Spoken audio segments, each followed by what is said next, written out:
ఓం శ్రీ మహాగణాధిపతయే నమ. ఓం శ్రీ గురుభ్యో నమ. ఓం నమ శివాయ. మార్కండేయ పురాణంలో ఈరోజు భౌత్య మన్వంతరంలో ఇంద్రాదుల గురించి తెలుసుకుందాం. క్రోష్టికి భౌత్య మన్వంతరమున జాక్షుషులు, కనిష్ఠులు, పవిత్రులు, త్రాజితులు, ధారావృతులు అను 5 గణములు దేవతలయ్యెదురు. అందులో శుచి అనువాడు ఇంద్రుడగును. అగ్నిధ్రుడు, అగ్నిబాహుడు, శుచిముక్తుడు, మాధవుడు, అజితుడు అనువారు సప్త ఋషులయ్యెదురు.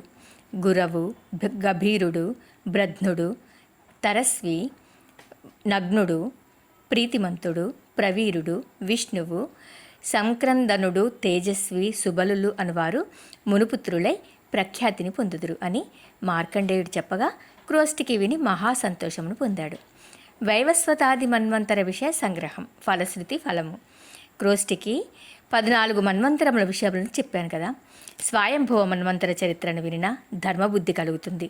స్వారోచిష మన్వంతర కథాశ్రవణము వలన ఇష్టార్థ సిద్ధియు కలుగును. రైవత మన్వంతర చరిత్ర వలన వివాహాది శుభకార్యములు కలుగును. చాక్షుష మన్వంతర కథ వినుట వలన ఆరోగ్యం కలుగును. వైవస్వత మన్వంతర చరిత్ర వినుట వలన బలము, ఆయుర్వృద్ధి కలుగుతుంది. సూర్య సావరణి కథ వినుట వలన పుత్రపౌత్ర లాభము కలుగును. దక్ష సావరణి మను చరిత్ర వినుట వలన కీర్తి కలుగును. బ్రహ్మధర్మ సావరణి చరిత్ర వినుట వలన శుభములు కలుగును.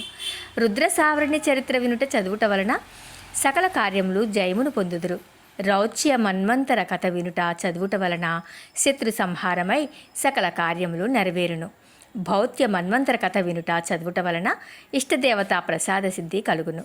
ఉత్తమ మన్వంతర కథ వినుట చదువుట వలన ధనధాన్య సంపదలు కలుగును.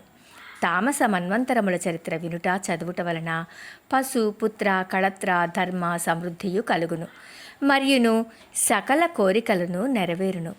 సుగుణ సంతానమును, ధనధాన్య పశు సమృద్ధియు కలిగి స్వర్గాది సకల భోగములు అనుభవించి సుఖించెదురు అని మార్కండేయుడు చెప్పగానే క్రోష్టికి విని సంతోషమును పొందెను. వంశవర్ణనమున అంతర్గత సృష్ట్యాదుల గురించి తెలుసుకుందాం. మార్కండేయుడు ఇంకా చెప్తూ ఉన్నాడు. క్రోష్టికి క్షత్రియ వంశమునందు పుట్టిన ఉత్తమ రాజుల చరిత్రలను వినుట వలన ఇహపర సౌఖ్యములు కలుగును. మనువు, ఇక్ష్వాకు, దిలీప, అరణ్య, భగీరథుల చరిత్రములు అత్యంత పావనములు. వారు అనేకములకు యజ్ఞ యాగాదులను చేసి వేదాంగములను చదివి పవిత్రులయ్యారు. వీరి కథలను వినుట చేత పాపనాశనమవుతుంది. పూర్వము బ్రహ్మ ప్రజలను సృష్టించదలచి దక్షిణ అంగుష్టము వలన దక్ష ప్రజాపతిని, వామాంగుష్టము వలన అతని భార్యను పుట్టించెను. దక్ష ప్రజాపతి వలన ద్వితీయను కన్యక జన్మించెను. ఆమెను కశ్యప ప్రజాపతికి ఇచ్చి వివాహం చేసెను. వారికి సూర్యుడు పుట్టెనని చెప్పగానే క్రోష్టికి ఇట్లా ప్రశ్నించాడు. మార్కండేయ మునివర్య, కశ్యప దితులకు సూర్యుడు పుట్టినని చెప్పావు. ఆ సూర్యునకు రూపమే విధముగా ఉన్నది? ఏ కారణము చేత ఆదిత్య దేవుడు కశ్యప అదితులకు పుట్టెను? కశ్యపాదులు ఏ విధముగా సూర్యుని ఆరాధించిరి? సూర్యుని ప్రభావమును వృత్తాంతమును సర్వము చెప్పవలసింది అని కోరాడు. ఓం నమ శివాయ.